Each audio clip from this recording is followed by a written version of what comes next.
कविता से संबंधित प्रश्नोत्तरी चल रही थी, जिसमें हमने 25 क्वेश्चंस पूरे कर लिए हैं। आज हम 26 क्वेश्चन से स्टार्ट करते हैं। तो नई कविता से संबंधित किस तरह के क्वेश्चन आपसे प्रीवियस ईयर में पूछे गए हैं, उसके बारे में मैं आपको बता रही हूँ। ये क्वेश्चन वेरी इंपॉर्टेंट है, आपसे पेपर में पूछे जा सकते हैं। देखो 26 क्वेश्चन क्या है। और अब तो हवा भी बुझ चुकी है और सारे इश्तहार उतार लिए गए हैं, जिनमें कल आदमी अकाल था। उपर्युक्त पंक्तियां किस कवि की हैं? आपको पता है आपसे इम्पोर्टेंट पंक्तियां पूछी जाती हैं। तो आपसे क्वेश्चन क्या पूछा गया है? और अब तो हवा भी बुझ चुकी है और सारे इश्तहार उतार लिए गए हैं, जिनमें कल आदमी अकाल था। उपर्युक्त पंक्तियां किस कवि की हैं? नागार्जुन की हैं, मुक्तिबोध की हैं, धूमिल की है या लीलाधर जगूड़ी की हैं? तो ये पंक्तियां किसकी हैं? धूमिल की हैं। कौन सी पंक्तियां धूमिल की हैं? जो अभी मैंने आपको बताई थी। और अब तो हवा भी बुझ चुकी है और सारे इश्तिहार उतार लिए गए हैं। धूमिल क्या थे? जन सरोकार के कुशल चितेरे हैं। उनकी कविता क्या है? हत्यारों के खिलाफ क्या है? एक लड़ाई है।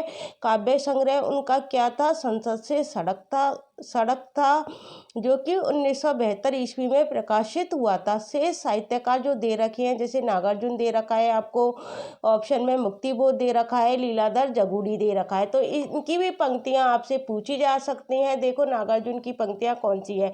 कई दिनों तक चूल्हा रोआ, चक्की रही उदास, कई दिनों तक कानी कुतिया सोई उसके पास। ये किसकी पंक्ति है?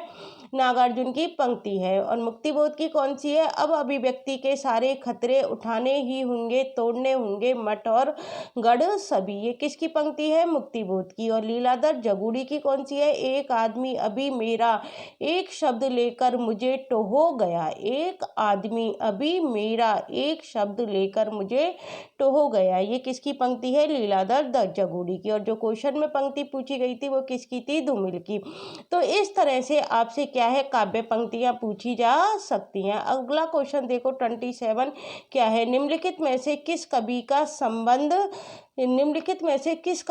संबंध नवगीत विधा से नहीं है? क्वेश्चन क्या है? निम्नलिखित में से किस कवि का संबंध नवगीत विधा से नहीं है? कुमार रविंद्र है, गिरिधर राठी है, वीरेंद्र मिश्र है या माहेश्वर तिवारी है? तो इसमें से किस कवि का संबंध नवगीत विधा से नहीं है? गिरिधर राठी का संबंध नवगीत विधा से नहीं है। बाकी की जो 3 दे रखे हैं, इनका संबंध क्या है? नवगीत विधा से है। किस किस का संबंध है? कुमार रविंद्र का है, वीरेंद्र मिश्र का है और माहेश्वर तिवारी का है। ये क्या है? हिंदी में नवगीत परंपरा का आरंभ किसके द्वारा किया गया था? राजेंद्र प्रसाद। किसके द्वारा किया गया? राजेंद्र प्रसाद सिंह द्वारा किया गया। और 1958 ईस्वी में संपादित गीतांगिनी शीर्षक नवगीत संकलन से क्या माना जाता है? नवगीत विधा का प्रारंभ माना जाता है। नवगीत विधा के प्रमुख कवि कौन कौन से हैं? वीरेंद्र मिश्र हैं, कुमार रविंद्र भ्रमर हैं, माहेश्वर तिवारी हैं, डॉक्टर शंभुनाथ सिंह हैं, उमाकांत मालवीय हैं, श्री कृष्ण तिवारी हैं, रामनाथ अवस्थी आदि हैं। वीरेंद्र मिश्र की रचनाएं कौन कौन सी हैं? लेखनी बेला, अभिराम चल मधुबंती आदि हैं। माहेश्वर तिवारी की रचना कौन सी है? हरसिंगार कोई तो हो। अब देखो ये मैंने आपको सारी जानकारी दे दी है नवगीत विधा से संबंधित। अगला क्वेश्चन देखो क्या है? नई कविता की प्रमुख प्रवृत्ति कौन सी है? आपसे देखो नई कविता की प्रवृत्तियों से संबंधित क्वेश्चन पूछा जा सकता है, इसलिए नई कविता की प्रवृत्ति हमको मालूम होनी चाहिए कि कौन कौन सी नई कविता की प्रवृत्तियां हैं। तो देखो कौन कौन सी प्रवृत्तियां हैं। आधुनिक काल में सबकी प्रवृत्तियां आपको याद होनी चाहिए। भारतेंदु काल की क्या प्रवृत्ति रही, द्विवेदी काल की क्या प्रवृत्ति रही, छायावाद की क्या प्रवृत्ति रही, छायावाद के बाद कौन सा काल आया? प्रगतिवाद, फिर प्रयोगवाद आया, फिर नई कविता आई, फिर साठोत्तरी कविता आई। तो इन सब की प्रवृत्तियों के बारे में आपको जानकारी जरूर होनी चाहिए। तो नई कविता की प्रवृत्तियों में से कौन सी प्रवृत्ति शामिल है? तो देखो बौद्धिकता का प्राधान्य रहा था, यथार्थवाद का अति आग्रह रहा था, कुंठा, निराशा, संदेह की अभिव्यक्ति हमको देखने को मिलती है। तो इसका आंसर क्या हो जाएगा, उपर्युक्त सभी हो जाएगा। और नई कविता का जो प्रकाशन हुआ था वो भी आपको पता होना चाहिए।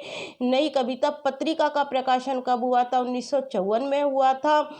और जिसके संपादक कौन थे, जगदीश गुप्त थे और राम स्वरूप चतुर्वेदी थे। कौन थे, जगदीश गुप्त थे और राम स्वरूप चतुर्वेदी थे। नई कविता नाम किसके द्वारा दिया गया था, अज्ञे द्वारा दिया गया था। उन्होंने एक रेडियो वार्ता में इस शब्द का क्या किया था, सर्वप्रथम प्रयोग किया था। और नई कविता की प्रवृत्तियां आपको याद होनी चाहिए। बौद्धिकता का प्राधान्य देखने को मिलता है, यथार्थवाद का अति आग्रह देखने को मिलता है और कुंठा, निराशा, संदेह की अभिव्यक्ति मिलती है। तो इसका आंसर क्या हो जाएगा, उपर्युक्त सभी। क्वेश्चन नंबर 29 देखो क्या कहता है, पुरातनता का यह निर्मोह सहन करती ना, पुरातनता का यह निर्मोह सहन करती ना, प्रकृति पल एक, यहाँ निर्मोह से अभिप्राय है। तो ये जो दे रखा है आपको, पुरातनता का यह निर्मोह सहन करती ना, प्रकृति पल एक। तो यहाँ निर्मोह का क्या अभिप्राय है, सांप के शरीर पर लिपटी कैचुली है, निठुर आघात है, नितांत अनावश्यक भार है या निकम्बापन है। तो इसका क्या अर्थ है, सांप के शरीर पर लिपटी कैचुली, क्या अर्थ है इसका, सांप के शरीर पर लिपटी कैचुली। तो इसका अर्थ हो जाएगा सांप के शरीर पर लिपटी कैचुली। किसका अर्थ हो जाएगा, पुरातनता का यह निर्मोह सहन करती ना, प्रकृति पल, इसका अर्थ हो जाएगा सांप के शरीर पर लिपटी कैचुली। अब अगला क्वेश्चन देखो क्या पूछा गया है, इनमें से साठोत्तरी कवि कौन है। तो आपको साठोत्तरी कवियों के बारे में जानकारी होनी चाहिए कि साठोत्तरी कवि कौन कौन से हैं। तो साठोत्तरी कवि देखो कौन है, जयशंकर प्रसाद है कि शांति प्रिय द्विवेदी हैं, जयशंकर प्रसाद हैं कि शांति प्रिय द्विवेदी हैं कि आलोक धनवा है। तो साठोत्तरी कवि कौन है, आलोक धनवा है कि मैथिली शरण गुप्त है, कौन है इनमें से। तो इनमें से जो साठोत्तरी कवि है वो कौन है, आलोक धनवा है। आलोक धनवा द्वारा रचित प्रथम काव्य संग्रह आपसे पूछा जा सकता है, कौन सा है, दुनिया रोज बनती है। कौन सा है, दुनिया रोज बनती है। जनता का आदमी है, गोली दागो पोस्टर है, कपड़े के जूते हैं, ये हिंदी की क्या है, प्रसिद्ध कविताएं हैं। अब देखो अगला क्वेश्चन क्या पूछा गया है, 31, संबुक के रचनाकार कौन है, धर्मवीर भारती हैं, जगदीश गुप्त हैं, भारत भूषण अग्रवाल हैं या प्रभाकर माचवे हैं। तो संबुक के रचनाकार कौन है, संबुक के रचनाकार आपके जगदीश गुप्त हैं।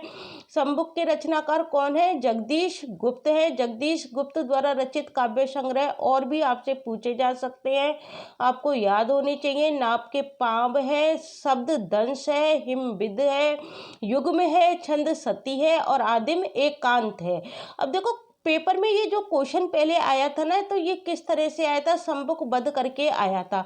तो क्या हुआ, फिर ये क्वेश्चन डिलीट कर दिया गया था, जबकि क्वेश्चन क्या होना चाहिए, संबुक होना चाहिए। मैंने क्वेश्चन सही टाइप करके आपको बताया है, क्वेश्चन किस तरह से है, संबुक के रचनाकार कौन है। तो संबुक के रचनाकार कौन हो गए, जगदीश गुप्त हो गए। क्वेश्चन नंबर 32 है, इनमें से कौन सा कवि नकेनवाद से जुड़ा है। तो आपसे नकेनवाद के कवि पूछे जा सकते हैं। नकेनवाद से जुड़े हुए कवि कौन है, केसरी कुमार है कि केदारनाथ सिंह है कि नरेश मेहता है और केदारनाथ अग्रवाल है। तो कौन है, नरेश मेहता है। तो देखो ये केसरी कुमार इसलिए नहीं माना गया क्योंकि इसमें जिस भी एग्जाम में ये पेपर आया था उन्होंने इस वाले केसरी को, जो मैंने नीचे टाइप करके बता रखा है ना, इसको इन्होंने शुद्ध माना था। किसको शुद्ध माना था, इस वाले केसरी को शुद्ध माना था। और जो ऊपर क्वेश्चन में आया था वो केसरी को उन्होंने अशुद्ध माना था, इसलिए इसका आंसर नरेश मेहता दिया गया था। जबकि केसरी कुमार मेहता भी क्या है, इसके नकेनवाद से जुड़े हुए हैं। नकेनवाद जैसा कि नाम से स्पष्ट है, इसके तीनों प्रारंभिक अक्षर वर्ण जो है वो तीन कवियों की ओर संकेत करते हैं। ना से हो जाएगा नरेश कुमार मेहता, के से हो जाएगा केसरी कुमार और अगले ना से हो जाएगा नलिन बिलोचन शर्मा। तो इस तरह से ये हमारा क्या बन जाता है, नकेनवाद बन जाता है। तो नकेनवाद से जुड़े, नकेनवाद को हम और क्या कह सकते हैं, प्रपदवाद भी कह सकते हैं, क्योंकि इसमें ये जो तीनों कवि हैं ये कहाँ के हैं, ये बिहार के तीन कवि हैं और इनका नाम क्या है, नलिन बिलोचन शर्मा है, केसरी कुमार है और नरेश के नाम से प्रथम अक्षरों को आधार बनाकर क्या शब्द बना है, नकेन बना है।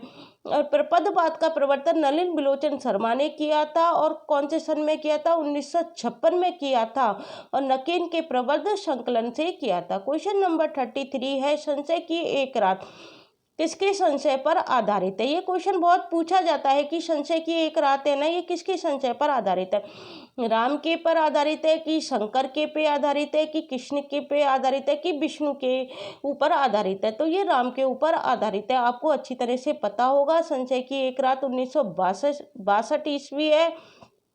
इसके रचनाकार कौन है? नरेश मेहता है। इसमें युद्ध को लेकर राम के मन में उत्पन्न हुए संशय का वर्णन है। बाद में इस निष्कर्ष पर पहुंचते हैं कि युद्ध सीता के लिए नहीं लड़ा जा रहा बल्कि प्रजा के लिए होगा। क्वेश्चन नंबर 34 है, निज के ही उन्मादक परिमल के पीछे धावित होकर वक्तव्य का क्या तात्पर्य है? निज के ही उन्मादक परिमल के पीछे धावित होकर वक्तव्य का क्या तात्पर्य है? अपने से बेगाना हो जाना, मादक पदार्थ सेवन से प्रभावित हो जाना, पगलाए फिरते रहना, या अपनी ही अंतःशक्ति को न समझ पाने से व्यर्थ भटकना। तो इसका आंसर हो जाएगा अपनी ही अंतःशक्ति को न समझ पाने से व्यर्थ होकर भटकना। निज के ही उन्मादक परिमल के पीछे धावित होकर वक्तव्य का क्या तात्पर्य है? अपनी ही अंतःशक्ति को न समझ पाने से व्यर्थ भटकना। ये पंक्ति किसकी है? ये नागार्जुन की है। और कहाँ से ली गई है? बादल को गिरते देखा है, यहाँ से